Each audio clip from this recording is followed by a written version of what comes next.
I'm sitting in a hotel room drinking hot mocha. But don't get excited. This is a poor man's mocha. It's just hotel coffee blended with hot chocolate. It'll do in a pinch. But today, I want to talk about the PSAT exam, which is coming up in just a couple of days for most high school juniors. If you have a junior, listen up. If you have an 8th, 9th, or 10th grader, this is for you too. I believe there is more misinformation and assumptions on this topic by well-meaning individuals and well-meaning professionals than anything else related to the high school to college process. Here are a few of the often repeated myths surrounding the PSAT exam. Number 1, it is just a practice SAT test, so my kid doesn't have to take it seriously. Or my kid is only taking the ACT, so there's no reason to take the PSAT since it's only to practice for the SAT. Wrong. The PSAT is not a practice test. It has been used as a practice SAT, and the well-meaning yet uninformed have called it the practice SAT for as long as I can remember. This is not a practice test. Its title is the preliminary SAT. But the PSAT is the qualifying exam for the National Merit Scholarship. Number 2, the other myth, also perpetuated by individuals and professionals alike, is very few people win the National Merit Scholarship. You have to really be at the tippy top academically to win. No, you don't. There are 8,000 National Merit Scholars, winners, every year. Name for me one other scholarship that has 8,000 first place winners. Also, there are 4 levels of wins for this exam: commended, semifinalist, finalist, and scholar. Every one of those accolades goes on your student's resume or list of honors and awards on their college applications and scholarship applications. About 1.6 million students in some 22,000 high schools enter the National Merit Scholarship competition every year. But you are only competing against the students in your state. Commended is the top 96 percentile and is approximately 50,000 students every year. About 16,000 of those 50,000 are semifinalists. Approximately 15,000 of the 16,000 semifinalists advance to finalist standing, and about 8,000 make it to scholar.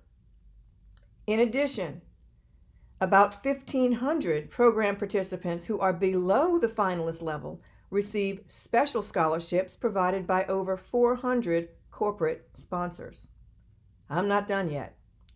Myth number 3, the National Merit Scholarship isn't very much money, so it's not that important. That's correct. The money won by the scholar level and given by the National Merit Scholarship Corporation isn't huge.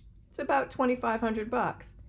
But the National Merit Scholarship is so much more than money from the Scholarship Corporation itself. First of all, it can mean big money. There are over 100 colleges and universities that give scholarships for national merit. At least 50 give full tuition, and there are some that give a full ride: tuition, fees, room, board, books, and maybe even a laptop. And yes, there are college scholarships, although fewer, for finalists, semifinalists, and commended students. Another aspect to consider: organizations like winners. That's one reason some scholarship applications and colleges ask what scholarships and awards your student has won to date. One of the ways colleges are ranked is by the number of National Merit Scholars who attend their school. So when it comes to college admission and being accepted to your first choice college, there's a good chance being a National Merit Scholar or finalist will be in your favor. There's a lot riding on this exam. You and your teen should take it seriously. There are free practice exams online. At the very least, do that. Got a 9th or 10th grader? Your teen can and should take the PSAT for practice in both 9th and 10th grades. Take the actual PSAT, not the PSAT 8-9 or the PSAT 10, if the high school offering the exam will allow it. Why? Because taking it with the juniors will be much less distracting since the juniors should be taking this seriously. Also, the 8, 9, and the 10 are easier exams since they were designed for 8th, 9th, and 10th grades. And more importantly, the only study that I'm aware of that compared taking practice tests involved taking the real PSAT, taken in both 9th and 10th grades. The results were that when taking it then in their junior year, those students scored 15 points higher than their peers. This is a significant difference. If you homeschool, you must contact local schools and get a written commitment that they will have an exam for your student. It may cost $20, $30. Schools order exams well in advance of the test, so it's not a bad idea to begin making those calls in the spring before the exam is held in October. Now, if you're getting close to the deadline and you suddenly come upon this information, it doesn't hurt to still call the schools. They may have extra exams. If you are in a traditional school, you still need to ask if your school is giving the exam because not all high schools do, and you may have to make arrangements at a different school. I personally know a valedictorian whose high school did not give the PSAT, and no one mentioned it.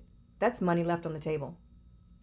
I mentioned 8th grade earlier because if you have an 8th grader now, contact the high school this spring and start talking about having your soon-to-be 9th grader take the exam at their new high school in the fall. Now, why am I so passionate about the PSAT? Because my kids, plural, won $8,000 each due to taking this one exam. I had them take it for practice in both 9th and 10th grade. And the summer before junior year, they studied and took practice tests. I practice what I preach because it matters, and I want you to win. And that's my rant for today. Stop the madness. If you know someone who needs this info, like and share it. I'm Denise Thomas.